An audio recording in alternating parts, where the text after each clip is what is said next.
Hi guys, welcome to my vlog. सब कैसे हो? हिमांश की मॉर्निंग क्लास बैठ रही थी, हम लेट हो गए तो उठने में, इसलिए इसको मैंने ऐसे ही बिठा दिया था कि पहले क्लास ले, उसके बाद बात बात लेके अपना रेडी हो गया क्योंकि लेट हो रहा था। उसके बाद ये शावर वावर लेके रेडी हो गया। पता नहीं मुझे कौन सी हिंदी में राइम सुना रहा था मेरे बेटे को। तो कब पता नहीं कब हिंदी आएगी मुझे समझ में नहीं आता। मुझे इतनी हंसी आ रही थी ना इसकी हिंदी की राइम सुन के मैं कह रही हूँ, क्या बोल रहा है, मुझे तो कुछ समझ में नहीं आ रहा। मतलब हिंदी इसके अभी स्कूल में भी चालू नहीं हुआ एक्चुअली ना, तभी इसकी हिंदी क्लियर नहीं है। उसके बाद मैं इसको नीचे लेके गई, इसको क्रिकेट खेलना था। इसके साथ मैंने क्रिकेट खेला थोड़ा, क्योंकि इसके पापा ऑलरेडी क्रिकेट खेलने गए हुए थे। फिर मैं नीचे उसको लेके आई थी सोसाइटी में, तो मैं इसके साथ खेल रही थी कि चलो थोड़ा टाइम पास कर लेती हूँ, क्योंकि आजकल नीचे में मैं ही लेके आती हूँ, दीदी अभी है नहीं।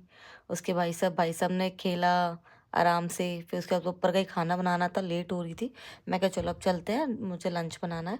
और यहाँ मैंने सरसों के साथ और मक्के की रोटी बनाई थी, और ये मैं मक्के का आटा कर रही थी। और मतलब कुछ लोगों को ना, मुझे लगता है कि थोड़ा टफ, स्टार्टिंग में मुझे बड़ा टफ लगता था कि यार मक्के की रोटी कैसे बनेगी। जब मेरी सास बोलती थी नहीं नहीं, साग के साथ तो मक्के की रोटी या बाजरे की रोटी अच्छी लगती है।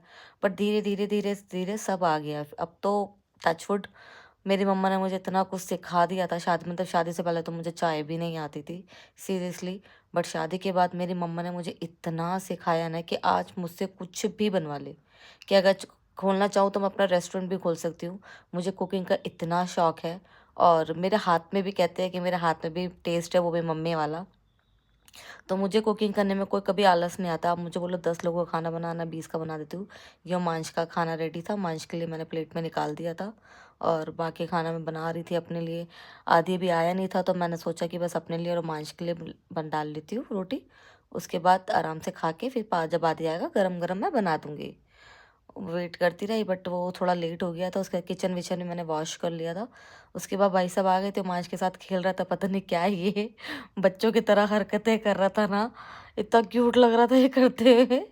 उसके बाद मेरी बुआ आनी थी, सब घर पे डिनर पे ये सब बैठे थे, खा रहे थे मतलब आराम से अपने।